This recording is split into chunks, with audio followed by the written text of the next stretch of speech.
तो दोस्तों, welcome to financial tips. आज के अपने इस वीडियो में हम लोग डिस्कस करने वाले हैं ड्यूरिंग मार्केट करेक्शन आप कौन सा ऐसे म्यूचुअल फंड या इंडेक्स फंड या ETF में इन्वेस्ट करें और क्या मेथड यूज करें, है ना, इस करेक्शन में। तो चलिए, आज के अपने इस वीडियो में हम लोग डिस्कस करने वाले हैं। आगे बढ़ने से पहले अगर आप मेरे चैनल पे पहली बार है तो सब्सक्राइब करें और बेल आइकन प्रेस करें ताकि लेटेस्ट वीडियो का नोटिफिकेशन आपको मिलता रहे।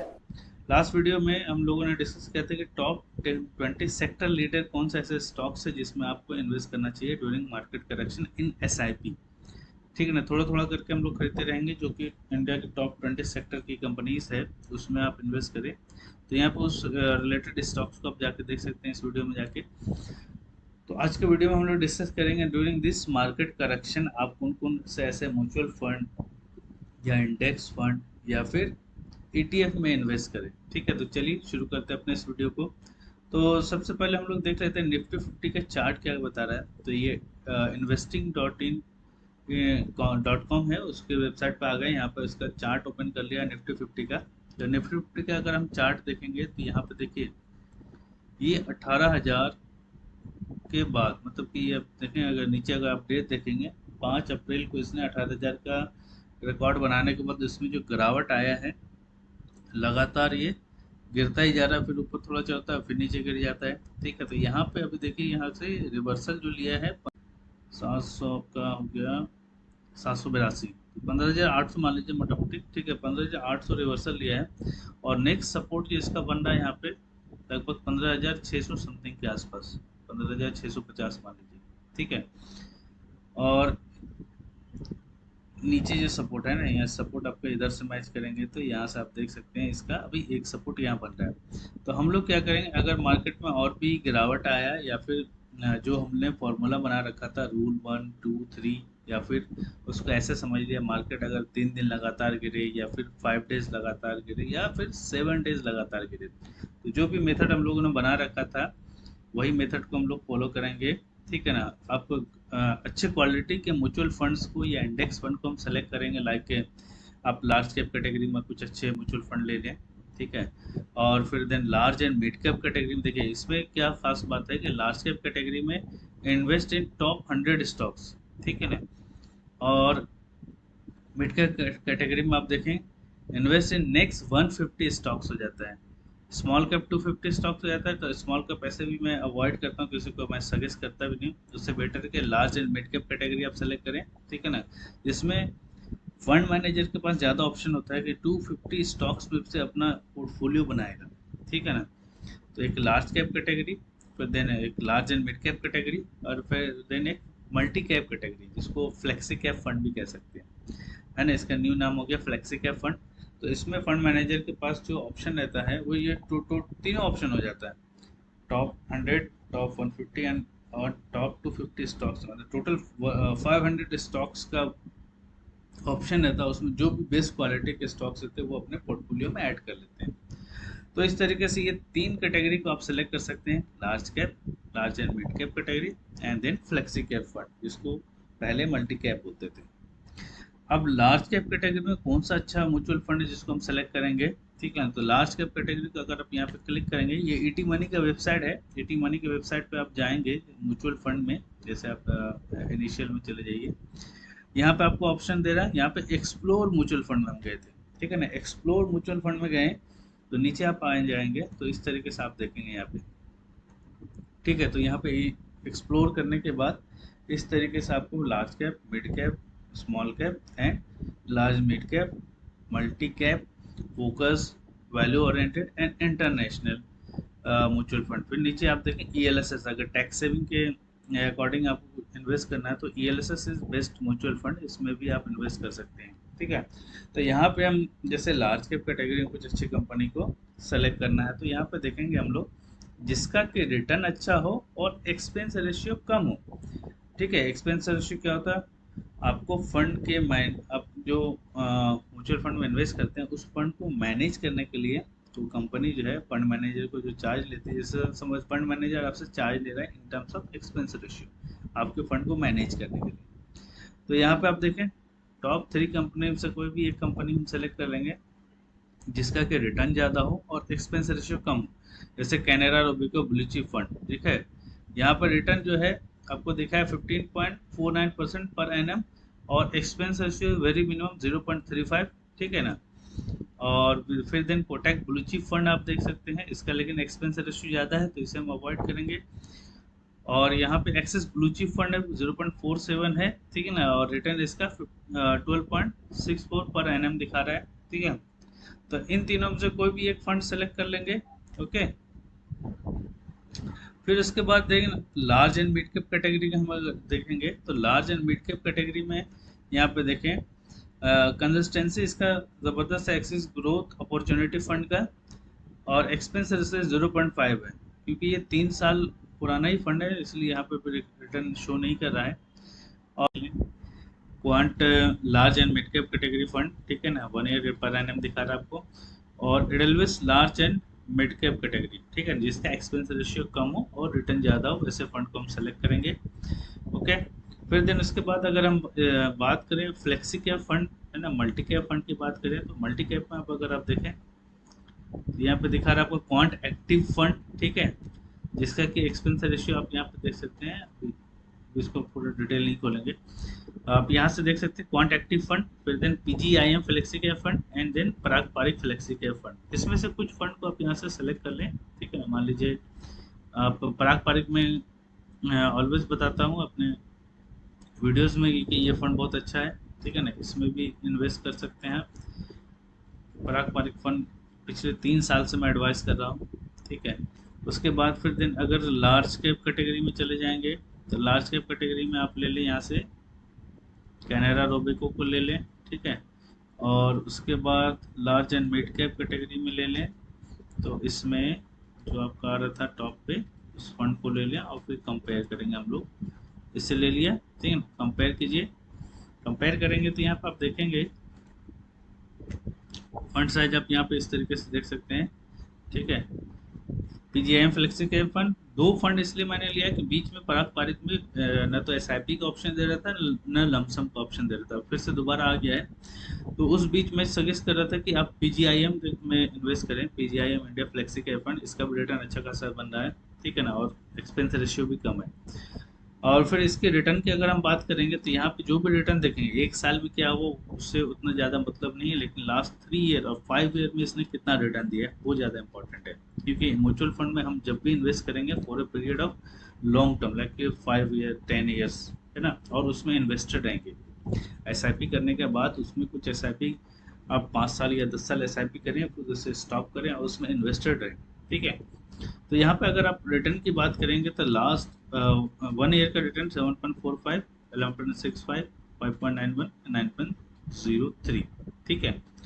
तो इस तरीके से आप देख सकते हैं पीजीआईएम फ्लेक्सी के Parag Parikh Canara Robeco blue chip fund and Axis growth opportunity fund, ठीक है। तो 2 फ्लेक्सी कैप फंड है, एक लार्ज कैप फंड है और एक large and mid cap category का फंड है।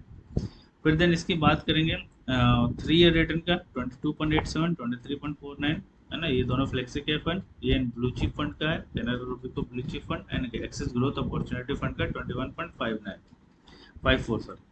और फिर देन 5 ईयर का रिटर्न देखेंगे 16.14 एंड 18.76, मतलब कि कंसिस्टेंट रिटर्न जो दे रहा है वो पारंपरिक फ्लेक्सी कैप फंड दे रहा है, इसीलिए मैं पिछले 3 साल से इसे सजेस्ट कर रहा हूँ। उसके बाद Canara Robeco blue chip fund का 14.51 है, आप यहाँ से देख सकते हैं, ठीक है। फिर यहाँ पे इसकी हम बात करें अगर अल्फा एंड बीटा की, ठीक है ना, जिसको हम देखते हैं अक्सर कि अल्फा ज़्यादा होना चाहिए और बीटा लेस देन 1 होना चाहिए या अराउंड 1 होना चाहिए, ठीक है। तो यहाँ पे 1 हो रहा है आपका पीजीआईएम का, 0.77 है आपका फ्लेक्सी कैप फंड पारंपरिक फ्लेक्सी कैप फंड, फिर 0.86 एंड 0.82, और अल्फा ज़्यादा होना चाहिए, जिसका ज़्यादा अल्फा है उतना ज़्यादा अच्छा है। 7.15 है पीजीआईएम फ्लेक्सी कैप फंड, 9.32 है आपका पारंपरिक फ्लेक्सी कैप फंड, 4.09 है आपका Canara Robeco blue chip fund, and 8.82 है एक्सिस ग्रोथ अपॉर्चुनिटी फंड। तो इसमें से अगर मान लीजिए सबको टॉप प्रायोरिटी रखना हो तो हम किसको रखेंगे, इस फंड को रखेंगे जिससे कि अल्फा सबसे ज़्यादा हो और बीटा सबसे कम हो, ठीक है ना। तो यहाँ पे हम क्या लेंगे, पारंपरिक फ्लेक्सी कैप फंड को टॉप पे रखेंगे। फिर देन उसके बाद सेकंड नंबर पे हम किसे रखेंगे, सेकंड नंबर पे आप यहाँ से ले सकते हैं एक्सिस ग्रोथ अपॉर्चुनिटी फंड को, फिर देन थर्ड नंबर पे आप यहाँ से पीजीआईएम फ्लेक्सी कैप फंड, फिर then Canara Robeco blue chip fund को आप ले सकते हैं। ठीक है, तो यहाँ पे हमें इसका आप चाहे तो इसकी होल्डिंग्स को आप चेक कर सकते हैं क्या क्या इसकी होल्डिंग्स है। तो इस तरीके से आप म्यूचुअल फंड में इन्वेस्ट कर सकते हैं। ठीक है ना, और करना क्या है, जब मार्केट लगातार 3 दिन, एसआईपी का अमाउंट जब भी रखेंगे स्मॉल रखेंगे, छोटा रखेंगे, ताकि हमें लमसम करने में आसानी हो। ठीक है, तो एसआईपी का अमाउंट जिसमें 500 या 1000 है उतना ही रखेंगे, जो मिनिमम एसआईपी अमाउंट है उतना ही रखेंगे। लेकिन लमसम का जो फॉर्मूला हम यूज़ करेंगे दैट इज, अगर लगातार मार्केट 3 दिन करेक्ट कर रहा है, ठीक है, और कैटेगरी हम लोग देख लेंगे, उसमें सेम रहेगा large cap, large and mid cap and flexi cap, और also ELSS tax saving mutual fund अगर आपके पास है तो। ठीक है, तो उसमें अगर लगातार 3 दिन मार्केट गिर रहा है तो हम equal to S I P lump sum amount invest करेंगे। ये रूल नंबर 1 है। ठीक है, रूल नंबर 2 ये है कि जब मार्केट लगातार 5 दिन गिरे, ठीक है, तो उस दिन जो हम इन्वेस्ट करेंगे लमसम अमाउंट इसका two 3 times of S I P. तो 3 टाइम्स अगर 1000 रुपये के एस आई पी है तो 3000 लमसम कर देंगे, और लगातार 7 डेज गिरे या उससे ज़्यादा गिरे तो 5 टाइम्स एंड 7 टाइम्स, जितना भी आपका उस टाइम कैपेबिलिटी है, क्योंकि जब मार्केट ज़्यादा गिरता है तो हमारे पास उतने पैसे नहीं रहते हैं कि लमसम करें, क्योंकि हम स्टॉक में भी कर रहे हैं और म्यूचुअल फंड में भी इन्वेस्ट कर रहे हैं। ठीक है, या अगर आप सिर्फ म्यूचुअल फंड में कर रहे हैं तो इस तरह से स्ट्रैटेजी बना कर रखें कि आप इक्वल टू 5 टाइम्स या 7 times of S I P आप इन्वेस्ट कर सकें इन लमसम में, जब मार्केट लगातार 7 दिन या उससे ज़्यादा गिरे तो। ठीक है, तो ये 3, 5, 7 इसे भी कह सकते हैं रूल, या फिर रूल नंबर 1, 2 एंड 3। ठीक है, इसे हम एक्चुअली डिफाइन करता रूल नंबर 1, 2 एंड 3, और अपने ग्रुप में भी सजेस्ट करता कि follow the rule number 1 and follow the rule number 2 and follow rule number 3। तो यहाँ पे इस तरीके से आप बेस्ट म्यूचुअल फंड को सेलेक्ट कर सकते हैं। ठीक है ना, सिमिलरली अगर आप इसकी इंडेक्स फंड की बात करें तो इंडेक्स फंड में जैसे मान लीजिए आपका यहाँ पे निप्पॉन इंडिया ईटीएफ निफ्टी 20 है, तो निफ्टी 50 के कोई कॉपी करती है, तो ये निप्पॉन का है या आईसीआईसीआई का सेलेक्ट कर लें। ठीक है ना, एक तो ये हो गया। ठीक है, निफ्टी 50 के 20 को ले लें, या फिर ये ईटीएफ की बात करें, ठीक है, या फिर मॉन 100 ले लें, मोतीलाल ओसवाल का नस्दक 100 फंड है। ठीक है ना, तो ये नस्दक के 100 ईटीएफ है, ये भी बहुत ज़बरदस्त ईटीएफ है, इसमें भी आप इन्वेस्ट कर सकते हैं। या तो उधर से 2 म्यूचुअल फंड सेलेक्ट कर लें, या एक ईटीएफ ले लें। ठीक है, या फिर एक इंडेक्स फंड ले लें। इंडेक्स फंड में आपका, तो जब इंडेक्स फंड की तरफ जाएंगे तो यहाँ पे जैसे मान लीजिए ग्रो के इसमें सर्च बार में आप इंडेक्स फंड टाइप कर लीजिए, तो इंडेक्स फंड जैसे टाइप करेंगे तो यहाँ पे H D F C index Sensex fund, ठीक है, यूटीआई निफ्टी इंडेक्स फंड, इस तरीके से आप देख सकते हैं। SSA prudential Nifty index fund, तो ये निफ्टी 50 का है। ठीक है ना, यूटीआई का है और एचडीएफसी का है, तो इसको हम इसी तरीके से कंपैरिजन कर लेंगे, या फिर जिसका एक्सपेंस रेशियो कम हो उसे फंड में हम इन्वेस्ट करेंगे। ठीक है ना, तो जैसे मान लिया ICICI prudential Nifty index fund है, तो इसको हम ले लें। ठीक है, और या तो एचडीएफसी का सेंसेक्स फंड ले लें। इस तरीके से यहाँ पे आप इंडेक्स फंड को सेलेक्ट कर सकते हैं, या फिर आप देखें एचडीएफसी का इंडिया सेंसेक्स फंड है, तो जिसका एक्सपेंस रेशियो कम होगा वैसे फंड को लेंगे, क्योंकि इसका रिटर्न तो इंडेक्स पर डिपेंड करेगा, तो इसमें रिटर्न नहीं देखना आपको, इसमें आपका बस क्या देखना है, एक्सपेंस रेशियो जिसका मिनिमम है वैसे फंड को आपको सेलेक्ट करना है। ठीक है, तो इस तरीके से आप या तो म्यूचुअल फंड को उनको अच्छे बेस्ट म्यूचुअल फंड को सेलेक्ट कर लेंगे, यहाँ पे जैसे हम लोगों ने कंपैरिजन किया। ठीक है ना, flexi cap fund large and mid cap category, then large cap blue chip में, तो ब्लू चिप से बेटर है कि आप एक इंडेक्स फंड या ईटीएफ को सेलेक्ट कर लें, क्योंकि ब्लू चिप का रिटर्न हमने देखा कि यहाँ पे कम आ रहा है, क्योंकि वहाँ पे आपको एक्सपेंस रेशियो कम पड़ेगा। बाकी उसके बाद आप एक फ्लेक्सी कैप फंड से इन दोनों में से कोई एक भी फ्लेक्सी कैप आप सेलेक्ट कर सकते हैं, और एक आप यहाँ पे large and mid cap category और एक इंडेक्स फंड आप सेलेक्ट कर सकते हैं। ठीक है ना, चाहे इंडेक्स फंड हो चाहे ईटीएफ हो। ईटीएफ में मैंने क्या बताया आपको, निफ्टी 20 बताया और मॉन 100 बताया। ठीक है ना, मॉन एक आपका इंटरनेशनल फंड भी होना चाहिए ताकि आपका पोर्टफोलियो अच्छे से डाइवर्सिफाई हो सके। ठीक है, तो हमने क्या रूल यहाँ पे अगर इसको समराइज करें तो बेस्ट म्यूचुअल फंड की कैटेगरी में यहाँ पे इसको हटा करके क्या कर लेंगे, आईसीआईसीआई इंडेक्स फंड को सेलेक्ट कर लेंगे। जैसे यहाँ पे देखें,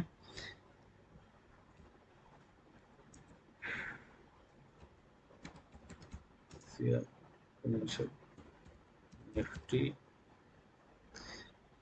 इंडेक्स फंड, ठीक है। यहाँ पे इसको हम सेलेक्ट कर लेंगे, ठीक है, क्योंकि इसका एक्सपेंस रेशियो कम है। या एचडीएफसी सेंसेक्स फंड भी आप यहाँ पे सेलेक्ट कर सकते हैं, ठीक है। तो इन फंड्स को हम लोग अपने पोर्टफोलियो में बना सकते हैं। और फिर उसके बाद ईटीएफ की बात करें तो ईटीएफ में हमने क्या लिया था, मॉन 100 या फिर